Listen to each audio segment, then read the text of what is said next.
From immigrant to empire, how Anil Shani built 5 businesses in the UK without millionaire backing. Today's Studio Hub Podcast, a place where real people share real system for building wealth, purpose, and freedom in today's economy. Today's episode is not about motivation, it's a blueprint. Of course, you're going to be hearing from across the UK, millions of immigrants wake up every day. They work from 10 to 12 hours, yet remain stuck financially. But my guest today cracked a different code. He arrived in the UK with a billionaire's uncle, without political connections, yet today he runs 5 profitable businesses. Mailbox, Rafiki Vending, Rafiki Dry Cleaning, Rafiki Homes, and Rafiki Printing. His name is Anil Shani, BSc in Logistics Management, MCIPS, a UK entrepreneur, author of the upcoming book, Business in a Box. In this episode, you will discover how to escape the slavery trap, how systems make money even when you sleep, and which business models actually work for immigrants right now. If you want financial growth, business clarity, a roadmap you can actually use. Stay with us. This episode might change how you see money forever. So today, Mr. Anil Shani, may you introduce yourself to our watchers, the audience around the globe. Thank you very much. Oh, hi. Thank you for the great introduction. My name is Anil. I'm based in the UK. I speak 5 languages. I speak French, English, Swahili, and a bit of Arabic, a bit of Italian. So, yeah, my journey has not been straightforward. I started from small things, and everything I do, I give you all 100%. And whenever I start something, I'm always looking for ways to scale. So one of my early entrepreneurship venture was a taxi business in Yorkshire in Hull. So I started out because we couldn't get cabs or students. So I'm always looking for solutions to a problem. So the 3 things I normally look for in a business is can I solve a problem? Can I add value? And can I make a difference? There's the 3 things I look for before I start on any venture, rather than just for the money. And the problem I was solving, we couldn't get cabs quick enough for students. So I thought I'd do something about it myself, because demand was greater than supply. This was before Uber. Uber hadn't launched in Hull. This was before they revolutionized this business. It opened our eyes to a lot of foreign immigrants, how much money in this transport business. And I was doing that before Uber. And I did really well at it because we couldn't get none. And then from there, I started realizing I'd take on other drivers. Then I'll pay them a commission like a Uber style. That's where the brokerage business started. And I did well. And then I realized I have more appetite. I'm not satisfied by making £1,000 a week. And then I want to do the mini buses. And then I start looking at 16-seater coaches and the 32-seater, to bigger. It's about scale, So now I'm not moving 4 passengers. I want to move people in groups going to sport clubs. And I found that business very lucrative and very, very less time consuming, and just managing resources. And I did that for quite a while. And then while I was studying for my MCIPS for Chartered Institute Procurement Supply Chain, I was looking to be a buyer, procurement. So I'm just sticking into my lane, which is travel, trade, transportation. I tend to stick to things I know that I'm familiar with, trying to focus. And I don't do 5 things at once. People might think I try and do one thing first well. When I do well, then I can move on to the next. And that's a big mistake a lot of entrepreneurs make nowadays. They say, where's the money? Where's the big money? Is it crypto? Is it service accommodation? Is it Uber? Is it Forex exchange? And that type of can kind of corrupt your mind, you know. You're not focusing on one thing. I always advise people, pick something you're passionate about, you could see yourself doing, that you love, and you can have and do it well. And the money will follow. So while I was Absolutely. starting from Hmm? I say that's very interesting. Yeah. Yeah. Then what's the turning point? What's the turning point among those five businesses you had? Yeah, so while I was working as a buyer, which will go on to my second venture that I went on to, I was working in procurement again for a company facility management. So I was buying laundry equipment, cleaning material, consumables, chocolate, coffee, tea. I was like, boy, these are small stuff, but they're so big in big corporation. So I got to understand that game. I've been a buyer, which I'm very good at. And I'd qualified. I was working with buyers in construction, facility management. So we're just buying procurement, working with project managers, facility managers. I was like, oh, this is very interesting business. So I started looking into the vending business.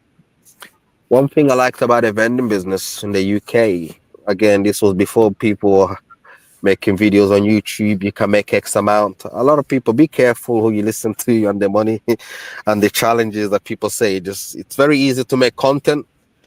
I'm not big on social media to deliver content just for the sake of it, just to get hype. You know, I try and add value where I can. That's why I met this man in London. I said, yeah, I'll do this, but this is not something I do. I don't really like to do public speaking to expose myself. It's just never been me. I just do my work. I let the work do the talking for me, and people who know me, they know what I'm about. So vending, one of the reason again was back to my principles. Does it add value? Does it make a difference? Does it solve problem? Because I'm a logistician, I know the motorways and the locations. So I start targeting industrial park, factories, warehouses where they had no facilities for eating. They want the Coke, they want the Red Bull. So I start buying machines because I'm from a supply chain management. So I understand from sourcing, production, making, and delivering. If you haven't got the components of supply chain altogether, you're going to fail. You're going to get inventory issues. Your machine are always empty. So data is very critical in this game, you know? Land Mhm. location, and data. So they're the key things I look for in a business. So I had data on the card machines, how much is spending, and the locations. If the locations are not right, I don't bother. And the location were good because Amazon is big now in the UK. People working 24-hour shift, and these guys they got nowhere to go. The guys were closed. And I did well with that business. I built around over 100 machines. Again, be careful when you scale. So the scale got too much for me. I couldn't handle. So I started to think, okay, I cannot service my customers well as I could because the demand is too much and I can't keep up. Obviously, it was more profitable. I didn't need many staff. It was just me and then someone else subcontracting, which goes on to say another big part. This was before I start taking on employees. Before you take on staff, make sure the numbers add up. Are they going to do as Right, well? Are they going to be reliable? And staff are expensive in the UK. right, Then COVID came. I realized I can't carry on focusing on the leisure hospitality. I was big in the leisure hospitality, caravan park, hotel. COVID killed us. My business went downhill. I was like, that's the biggest challenge. What do I do? Then I realized I need to do the same thing again. Now I'm going to get into the laundry business and dry cleaning. Again, I'm sticking to what I know, supply chain and leverage and scaling. But this business required more of me, you know, to be more of a man. Grow up is more capital intensive, right. location, DCs, equipment, and staffing. I was like, I had to learn a lot about people. Again, I realized this retail game is hard, you know, to pay the bills was tough. The payroll, hey, different dynamics. This is different payroll, the rent, the gas. So it was a headache business. You know, it was again, it's and if you love something and you're really passionate about it, again, I'm looking for solution process. I start targeting B2B. So I start Right. talking to hotels, insurance companies, office workers, sending emails. I'm building that relationship. I start to pick up a lot of B2B contract, and then I realize actually B2B is where my strength is. So all I do now, I focus more B2B, and the retail's operations are there. So that's how I start our business, and then I start selling off some of my machine. And then I invested in the mailbox again. I was sticking to what I know. So I go back into the logistic trade again. But this time now I'm not moving passengers. I'm moving physical goods. I like things I don't talk. You know, the retail game, passengers, I'm drunk, customer service, it was headache. So now I only do want to deal with luggages. They don't talk. You know, we scan the pallets, your goods from point A to B, and we use carriers DHL, FedEx, UPS. Again, that's brokerage business. And I did well at that business, which I turned into a business center. We rent our mailboxes to people in the UK and virtual addresses and printing. And then I realized, ooh, I like the printing business quite a lot. One of the reasons I got attracted to printing was uh, I'm like a business doctor. You know, I'm what I call a business Yeah. doctor, business architect. I always have dreams and vision, and printing really made people's dream become a reality. And I was amazed by how Yes. many And beautiful ideas that everything before is I want executed. Hmm? I wanted to say something Yeah. regarding those businesses. How many locations do you have in your vending machine pre COVID? How many locations? I had 100 location. So it was a 100 big scale up. locations. Yes. Wow, Yeah. that's incredible. Yeah, And but the thing, among the, how do you juggle them? How do you juggle those locations? because Because I'm we from. want to understand system that you applied that some of our watchers or those who are listening to us now who are still not understand how you're able to juggle those 100 locations as a young man.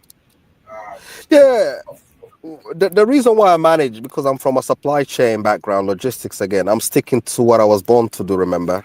So I know supply chain well. It's all about data, it's all about EPOS, it's all about what I'm buying from the wholesalers, what's moving fast. So I always keep data into the mind, you know, what do the customers want? And that yeah, allowed me easily to scale. And every location is different, believe it or not. You know, what works in one area doesn't work in another area because people have different tastes and different dynamics. So inventory control, operational management, and system, they're very key once you want to get involved in inventory led business. And if you don't right. understand that, maybe you should take some courses or maybe join retailers. Because I worked for some of the most successful discount store when I was a kid, the likes of Home Bargains, they're like the Poundland. So I really learned a lot how you make margins. You know, how do you make money from a pound Yes, product?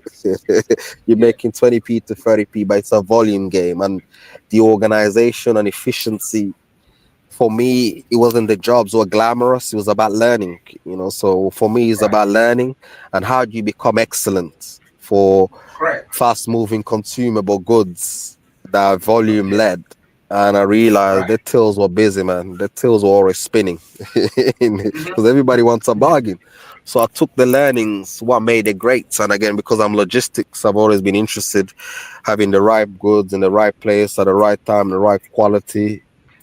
And Yes, that really is what really makes you successful. And that's why the likes of Ubers and the booking.com, they've took you on another hmm, level, the Amazon, they understand logistics. It's all them components are right, working well.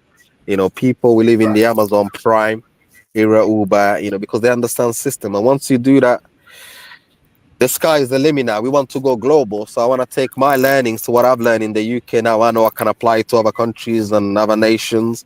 So that's the Hmm. type of work I'm involved in and doing, just doing project at scale. What works here, it can work in anywhere, continental Europe, US, and Africa. So Right. yeah, because now I think if when my book is released, I think I can go global now because Yeah, logistics allows me to go global. we can't wait for that. But before then, many Africans in the UK are busy working. but still broke. What are they doing wrong that you did differently that made you uniquely different? Because I remember when I met you at the old center in London, central London, on a franchise conference, if I remember, small business and you know, you know, business owners and all of that. And then you took interest. We had chats, and he took me to your Birmingham, where you live. And then I slept over in your house when we looked for accommodation. I still remember how good you are. So took me to Virgin. What's the name of that center? Virgin what? Near your Ver- house. yeah, Virgin swimming pool and the spa and the sauna. Yeah, in the Correct. business. Yeah. Exactly. So I mean, you were a very wonderful and a very entrepreneur that has passion too. So what among all those five businesses that you set up, which one do you make money most, or which one do you think you can Well, replicate the same thing over and over? I think, as I've said again, going back to my topic, you can make money with anything. They're all successful Right. business, and they all make money. Right.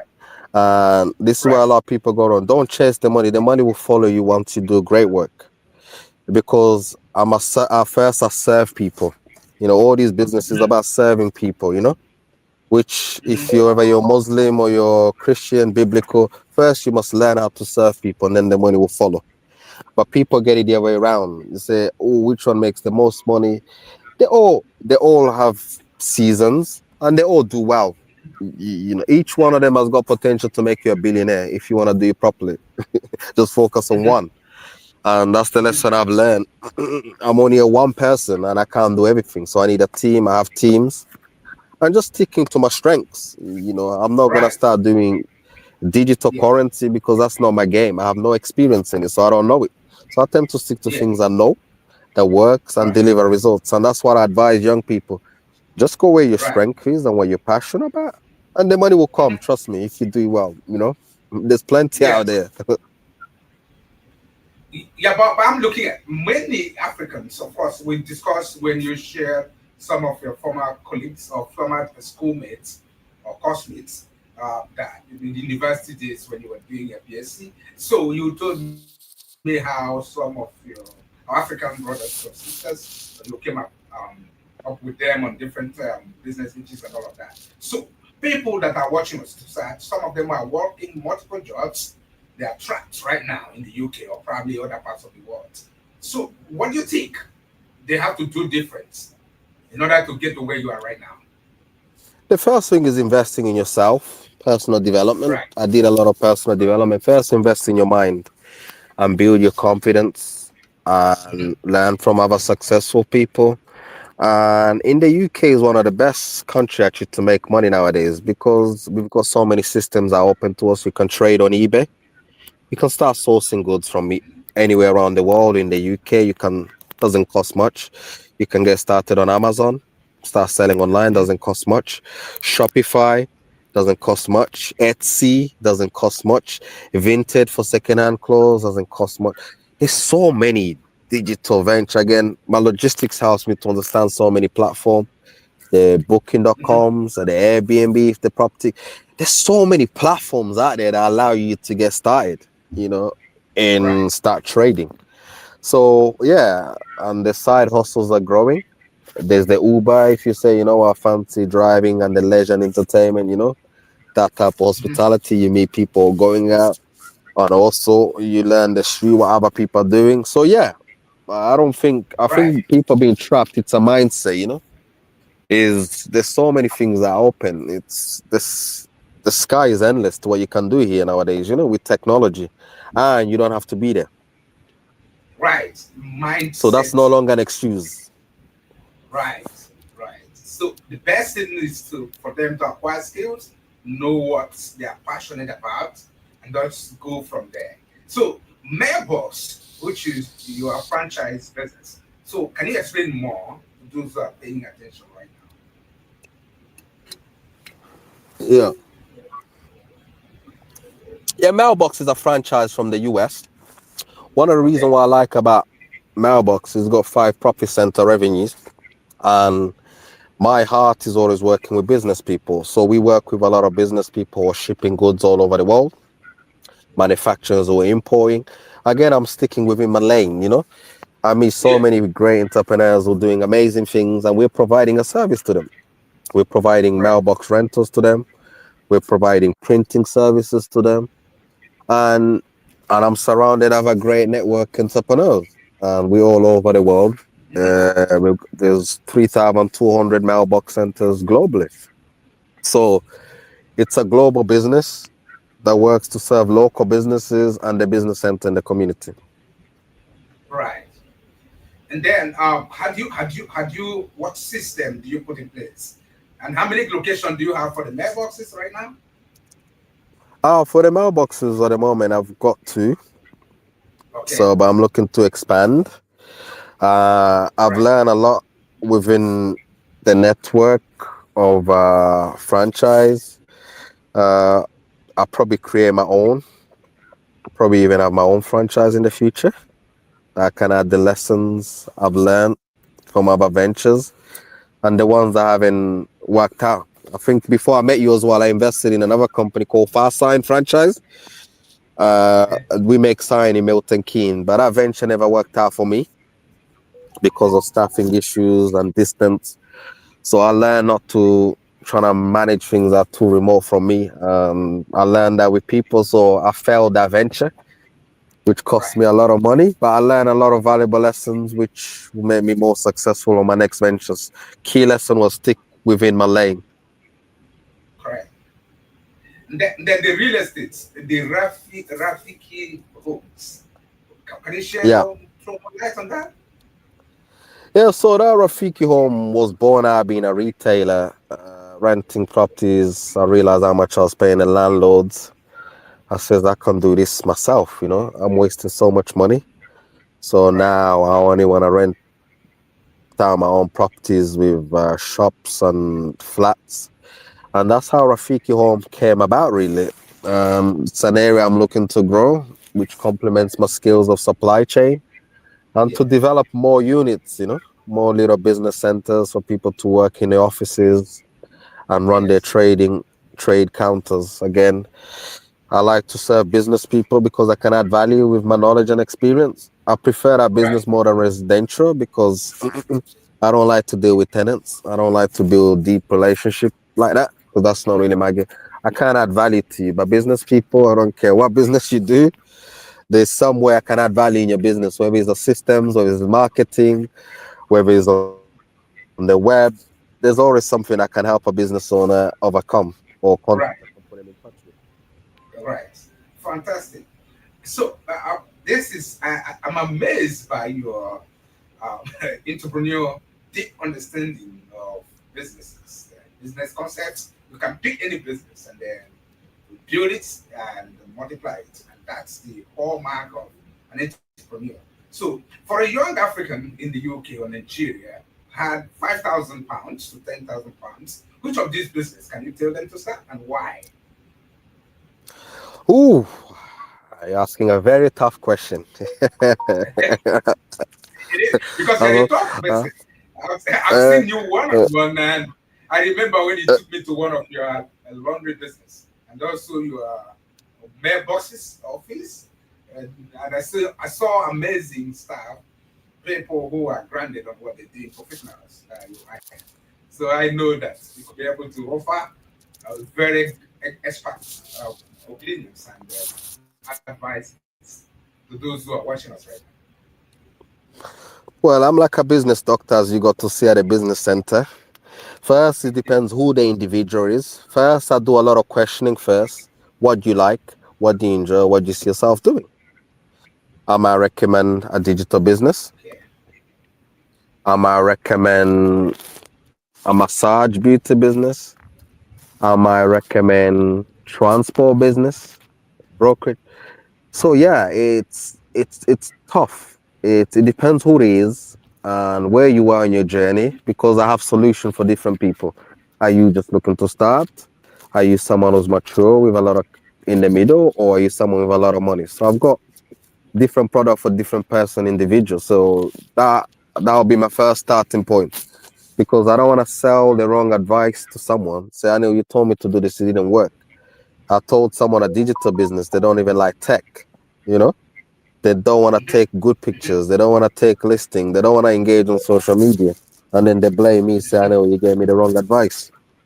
So yeah, Right. but there's plenty. Even £1,000 you can start. You know, for me, entrepreneurship is making something out of nothing. If you're giving a lot of money to do something, you're not a businessman. Anyone we giving a lot of money has got a high chance of doing something. For me, it's doing less with very little and turning something small into something amazing. So that's what I call entrepreneurship: is growth phase and journeys. And a lot of people don't want to do that. They've got £1,000, but they want to make 100 grand. So it's small baby steps. Now you want a grand. Next, let's make 5K. And then from 5K, let's make 10. Then from 10, let's see if we can get you to 25. 25, 50K. From 50K, 75. It's stages, but a lot of people want to move from 1K to 10,000. And things take time. You know, things take time. You need a lot of patience and just gradually enjoy. You know, if you're religious, if you follow like manufacturing or farming, or when a woman gives a baby, everything takes time. You know, you can't get pregnant today and deliver tomorrow. When you go farming, traditional, when you look at farming industry, traditional, like, how long does it take? When do you harvest? So there's a lot of lessons to learn in farming and agriculture. Manufacturing, the UK is a manufacturing nation. How long do the great manufacturers take to become world class? There's many here in the UK, Germany, and Italy. There's too many greatness that I'm surrounded within the Europe to learn from. And I'll look for them to become household name. It took time. So Right. if you're brokeraging, you're wholesaling and you want to get into manufacturing, no, it requires a lot of different type of thinking. And if you do it correctly, you will get there. My goodness, I've learned so many things from what you just said. Listen, guys who are watching us right now, you can't give birth to a baby by one day. Instead, you get pregnant and then you wait for 9 months. He's talking from experience. This is not theory or motivational speakers that you found around. This is from the experience building 5 multiple businesses in the UK. So he's grounded. And then what he said, for those who are limited by money, you are looking at certain amount of money for you to start. You heard from the horse's mouth. He said you don't need a lot of money to start building your life or the dream of the life you want to live. He said you need just little money. Be able to build that money and multiply it, and then from 1,000 to 2,000 and then 5,000, then gradually. So most of you guys who are quick rich syndrome, I think he has already given you a very uh, brutal but the honest truth on how you can build wealth. Wealth is not magic. You build it exponentially, gradually, and then you get there. This is the man I have met one, and he shared so many things that if we stay into this podcast, we might not be able to finish in an hour. But he's busy. He's already at work, on the move every time, on the move. So, guys, let's stop following magicians and then motivationals that have not showed credibility and clarity and show you what they have been able to do. What we're talking about here is from someone who has multiple businesses and be able. How do you scale all of those businesses? Is there any way you're planning to scale them up? And those who are running businesses, what do you think you want to tell them? And then how you're scaling yours as well? Yeah, as I said, take everything like baby steps. You know, Right. I don't sell any magic, or I always say to people, don't take on more than you can handle. It's a bit like someone Right. who goes to the gym. If you could only bang 60 kg, don't try and do 120 kg, because Right. your diet and the strength is different. And that's my biggest problem I have with people coming to business. Why in other sectors have processes and things that, why do you think you come to business, say, I've got 100K, or how could I make the quickest return? A business Mhm. doesn't work like that. A business Right. is a patient, long-term game. It doesn't even matter. You can even have 100 grand. You can also lose it very Correct. quick. Right. So that's, I think, because of the hype of social media, people are buying into Yeah. hypes. You know, my model, people might say, is boring, is long. While other people, they want something quick results, quick. You got 10K, I can show you how 10K can be turned into 100K. And that's not my philosophy. And it's never worked Right. for me. So you're looking in the wrong direction. So a lot of people in business, I'm going to get, how do I get rich quick? How Yeah. do I get rich quick? The rich How syndrome. do I? Yes. And it doesn't work. Do Right. something well. Even sometimes, so I even tell people you're better off putting your money in an African bank on India, 100K, you get 10% on your return. That's 10 grand a year. Hmm. Over 10 years period, that's how business work. You would have made your 100 grand just in 10 years. Correct. Yeah. That's also another lucrative venture. Safe, secure, slowly, steady wins the race. So I have Hmm. someone say, I want to come into business with you. I got 50K. In year two, he's already asking for the money. Year one is learning. Year two, we know what we're doing. Year three, we're building momentum. Year four, we're on turbocharge. Year five, we've mastered it. 5 years. But Right. year two already, you're asking, when can I get my money back? When can this? So all that this is why it's people's expectations. When you Yeah. go to a bank or you want return, sometimes you say it's a 5, 10 years. When you give your bank money, you don't go year one or after 6 months. Oh, my boiler's broken down. I need that 10K or my car. That's not how business works. No.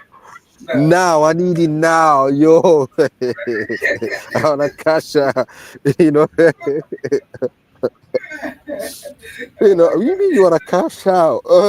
What? This is not what we sign up for. So even That's when you right. sign leases, with solicitors, our Yeah. longevity be looking for 10 years. By 10 years, Correct. 5 to 10 years, then Yeah. that's when we get our money back. Yeah. Mm. That's right. I'm looking at like, where did you learn all these things? Is it from your mom or your dad? And you're from what country is your origin in Africa? Mm. Oh Yes. well, What's your country? I'm from East Africa. So my mom is from Rwanda, my dad is from Burundi. Fantastic. You're complete Africans. So Yeah. where do you borrow the entrepreneurial spirit from? Your mom or dad? Well, my dad was very entrepreneurial, so he's always Okay. been very entrepreneurial. So I got a bit of both. My mom was very hospitable, so I do both. Hospitality, looking after people well, and when you treat people well, you always make money. So that's one of my greatest weapon I learned from my mom. Mm, Fantastic. How do you juggle yeah. business with your family? How do you juggle them with your children, your twins? How do you juggle them? How do you have time for them? For those who are children, kids, and they're running their own business. How do Well, you if manage as I say, once you set up the right business and infrastructure, the business just runs itself. If you set it up correctly, again, the foundation. If the business is stressing you where you don't have time for your family, drop that business. It's not worth it because it's causing you more Mhm. grief. If you got headache business, which I don't like, which are not set up correctly, then you're not gonna have time for your family. Then for me, family first and then business second. Because Fantastic. my family comes first. Uh, so if I'm Yeah. not good with my family, and also mental well-being as well, you want to make sure you live in a nice, good environment. Exercising is key, meditation, and eating well. So all them three components. Forget any business, any money. If you're not doing them things right, you're not gonna do well in the business. You know? Mm, mm. So, your book is in a box coming soon. What is the biggest mistake new entrepreneur make that this book will help them avoid? Is there anything you can, from the book that's already come? Say that again. Yeah, you have a new book. It's coming very soon. Mm-hmm. In that book coming very soon. So, what's the biggest mistakes that entrepreneurs make that you want them to I, f- avoid? I think the biggest mistake entrepreneurs, including myself, make you try and take on too much. Yeah, Mm, you take on too much. You think you're actually bigger and stronger than you're capable of. So my philosophy of life now, less is more. You you burn yourself down chasing and this and this. It's too much noise. Just try and do Mm, one thing well, get known for something well, and then just leverage as you go along. Because you're known for being excellent. Trying to be excellent in one field, and once you're excellent, you cross over lane and trying to apply being excellent in different lane. Or sometimes you're better off just sticking to one lane and being excellent in it. There's nothing wrong as well, you know. You can bring that's right. longevity just doing one thing well. But the problem, because of the noise, people are trying to do too many things at a time. So that's mistake number one.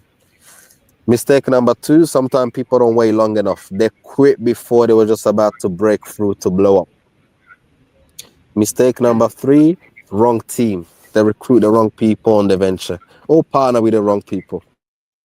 So all these are mistakes that can become suicidal before you actually make it. And cash flow as well is another big one. Hey, if you don't look after that cash flow, the bills come fast. You know, keep an eye on that cash flow. Make sure the venture money is coming in quick enough.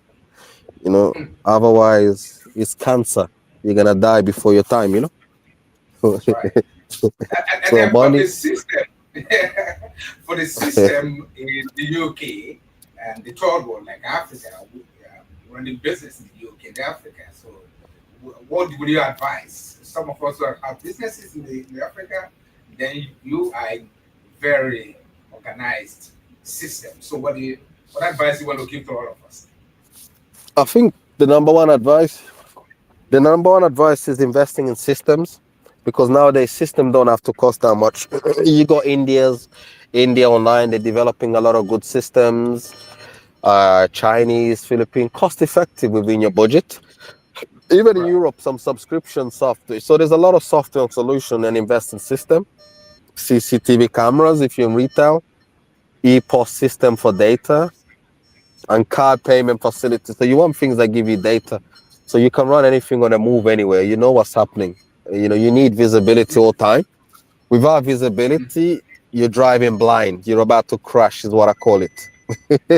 And a lot of Right. African businesses a headache. I have to be there. I can't trust no. Does that mean the business is not set up correctly? You know, if it doesn't give you a life, it's not a business. It's a job. You know.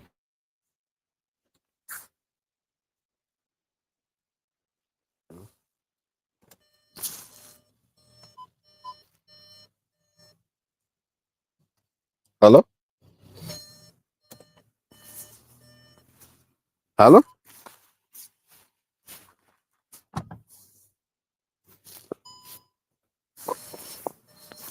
Taking hello. his time.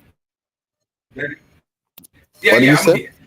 I said, what's a great way to end the podcast when you said that a lot of headache in African running business in Africa, you have to be there. It's a lot of headache, a lot of dysfunctional system. So continue from that line of thought. So as we close, come to the conclusion of this podcast. Yeah, I think Africa, even me looking at it from a European, it's in a great place. Africa has a lot of potential. The political systems have improved in a lot of nations, and the system, and a lot of people are well informed in Africa now because of tech. You know, now you're in Nigeria and we're speaking now. So all these things are available everywhere now. So the world has become a very small place. So the first is believing in yourself. And now I believe you can make it anywhere, you know, because of this tech now. You know, there's tech that allows you to connect with people remotely or in person.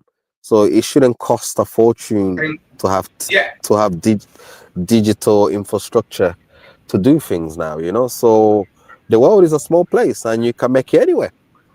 right. Uh, if you do it right, people will also embrace you and people will back you. There's good people out there, and you'll be surprised where you find your blessings in life, you know. And you can find Exactly. talent from anywhere, and you can find investors from anywhere. So That's now right. investors and talent is everywhere now. So the world is global. So that's my vision. Just think global. If things are not happening in your town, maybe cross border, go to another country that's next to you, you know. So that's my advice. Thank you very much, Mr. Leo. In fact, we're going to be having the second episode of this podcast, and I hope you will find time without much wasting of your time. I want to thank you on behalf of TD Studio Hub.